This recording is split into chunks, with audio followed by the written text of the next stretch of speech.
Let's get physical. It's Jordan here, back again with this week's update on all the physical releases coming to the Switch. We're in the first week of June.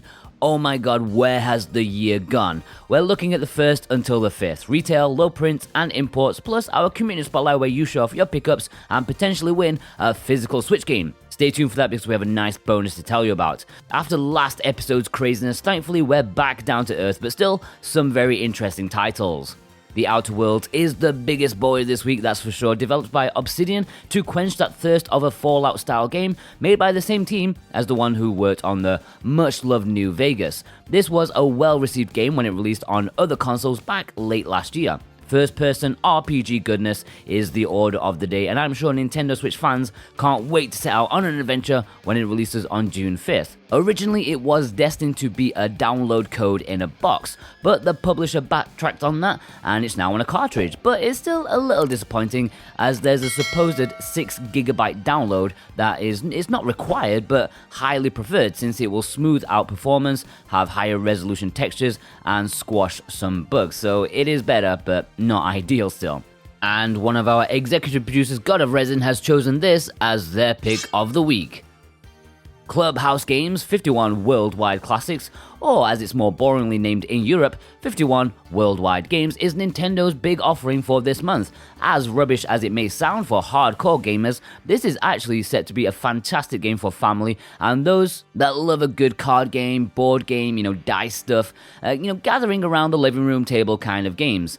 Fully online, there's something here for everyone, and no doubt Nintendo's quality will shine through a genre that can sometimes be filled with shovelware titles. This is the kind of game that can get non-gamers playing Switch, and Nintendo knows it. Probably not one for me, but I know plenty of people who will love this. I know Juan is excited to play this one with the family, and Clubhouse Games is Jonathan Rumo's pick of the week. Alright, let's jump into low print releases. Last week I mentioned Pix and Love's upcoming release of Samurai Showdown Collection. Well, just as predicted, they're going up for pre-order this week. There's a standard version which can be ordered, but there's also a highly limited collector's edition which is due in August. There's only going to be 1,800 copies of this shock box edition, and if it's anything like their last one, it's going to be quality. This includes the game, of course, plus a badass Neo Geo box, a 104-page art book featuring never-before-seen design documents, a 2-CD soundtrack full of awesome music that the series is known for, plus 7 lithographs. The game itself has 7 of the Neo Geo games, including a never-seen-before version of Samurai Showdown 5 known as Perfect, which was never released. Anyways, you can order this on Tuesday at 4 p.m. UK time from their website, pixandlovepublishing.com. Set an alarm, guys. There is another low print company jumping into action.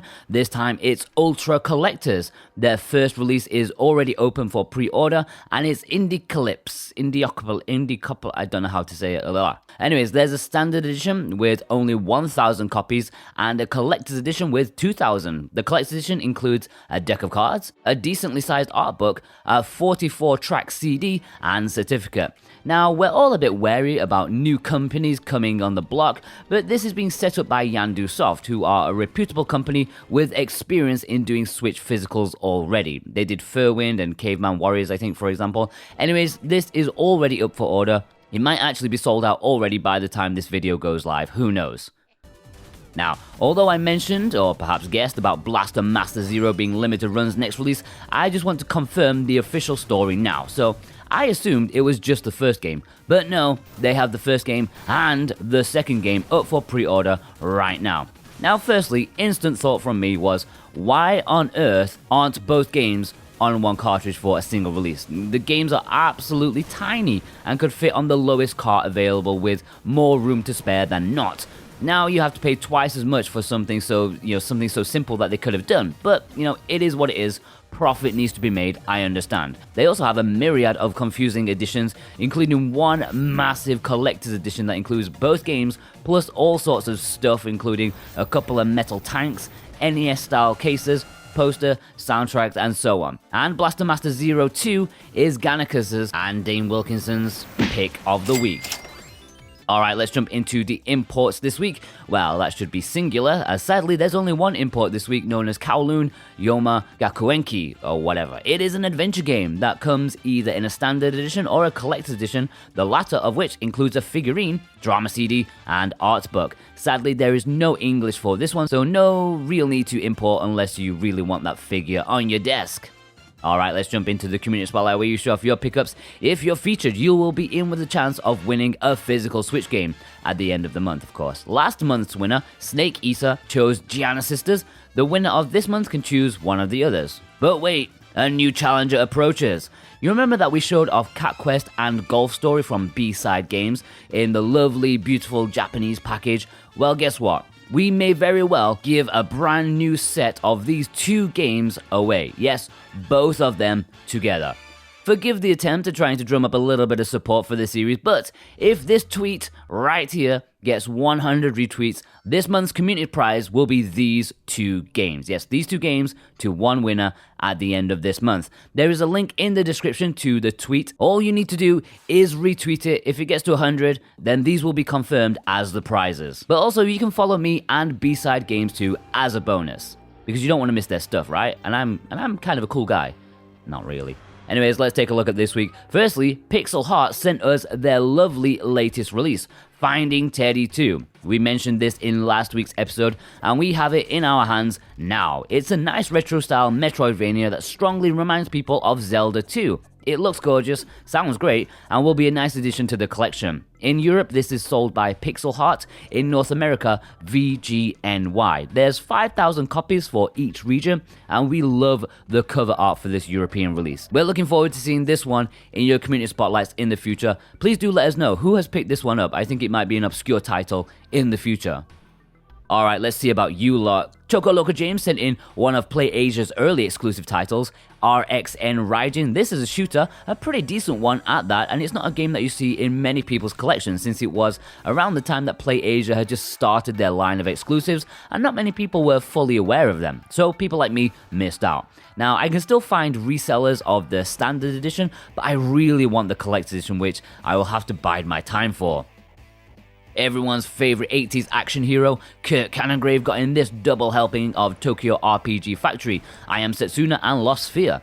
I Am Setsuna is an import-only physical, perhaps one that started it all as a launch title for the Switch. It does have English too, and is well worth an import for fans of JRPGs. If you want to import it yourself, or any of the imports that you see in this segment, then there are links below in the description and the pinned comment where you can see them for yourself, and also help support the Switchwatch team at the same time. Plus, if you use the coupon code SwitchWatchTV, you can get a nice little 5% off your order. It really does help us out, guys, so we thank you very, very much.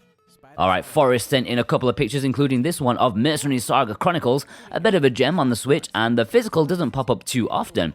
I may be mistaken, but I believe this is North American only as a physical. They also have this lovely selection of games, including a healthy dose of beautiful imports. Loving those RPGs, and stay tuned because perhaps this week or next we will be making a video taking a look at all the RPGs that are import exclusive. Crit Cat picked up this release of Hell Warders. Seems to be a popular one amongst you lot, a cheap, cheerful physical that is quite unique in what it offers. Art Phoenix Asordis sent in this triple Bloodstained set, including two cover variants of Curse of the Moon, one from Limited Run themselves, and the other from Best Buy. Beautiful. Chucks Taylor sent in this bad boy of Hero Land Noble Edition, a nice chunky physical, along with this selection of games. Red Faction there, man, I would love a double pack of the first two games in the series. The first game blew my mind as a kid. Destroying the environment was just crazy. The second game seemed to move away from what made the first so great, and I didn't like it anywhere near as much, but I think if I went back today as an adult, I think I'd probably appreciate it a lot more. Our executive producer, God of Resin, sent in two photos this week. A lot of stuff to get through. I'm curious if that cover art of Cave Story Plus is a second printing or something. It's definitely different to the one that I have. They also got the triple pack of super rare games, which really does show their variety. Pretty with Horns got in Arcade Spirits, which, say what you want about the game, that is some damn funky box artwork. It's 5:30 a.m. in the morning as I'm writing this, and it's already making me want to party. They also got The World Ends With You and Freedom Planet. Nice. Roran, I don't know how to say your name properly, I'm sorry. Roran showed off these games, including 2 obscure Red Art Games titles, Riddle Corpses EX and Neurovoider. I know Juan is a big fan of that game. Shouyu had these 3 excellent games to show off. I'm very excited about the Samurai Showdown collection, which is going up for order next week, as mentioned.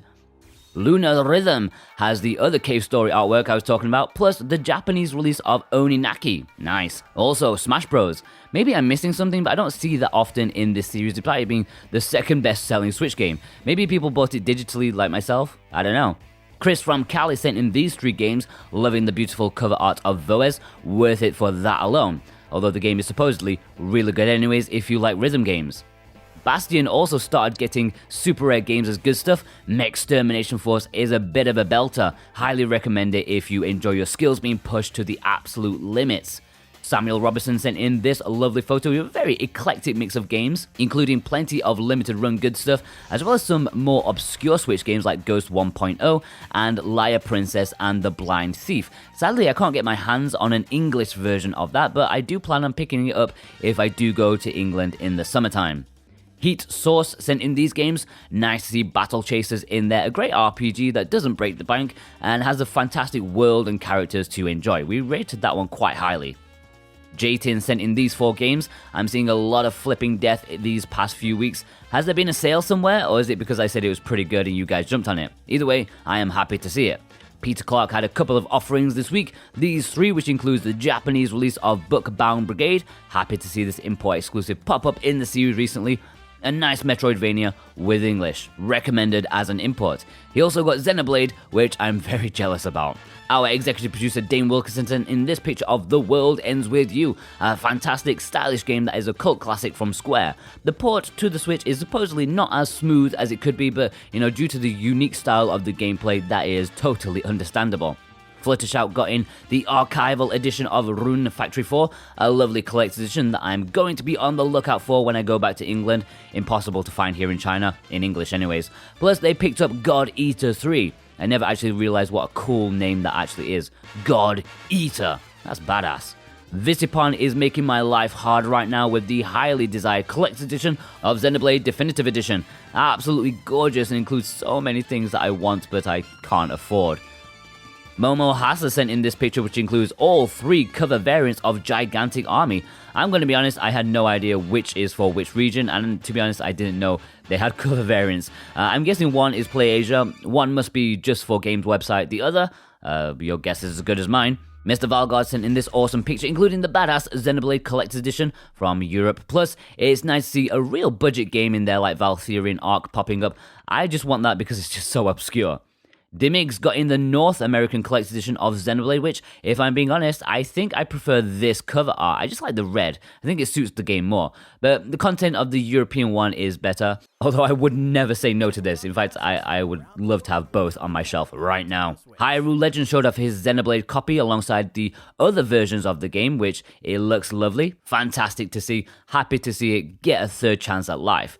E-Rock Z sent in 3 photos this week, including Stranger's Wrath HD, which did actually get a release. I was really surprised to see this because even though I mentioned it last week, I wasn't convinced it would actually make it. Plus, they showed off this awesome Mega Man collection. He's using some customized sleeves there, so don't jump out of your seat when you see the ESRB logo in places that they shouldn't be. That box set is import only and contains the exclusive physical of Legacy Collection 2. Plus, they got in these awesome games, some really obscure stuff in there like Redout and Away. Also, the brand new 2K games. Also, we have Stephen Dummett who sent in these pictures of Astral Chain Collector's Edition and Xenoblade Collector's Edition. Oh my god, these 2 are absolutely gorgeous and I'm so jealous right now. Silver House has also picked up Xenoblade, as did Bruno Silva. I really hope this sells over 1 million because it really deserves it.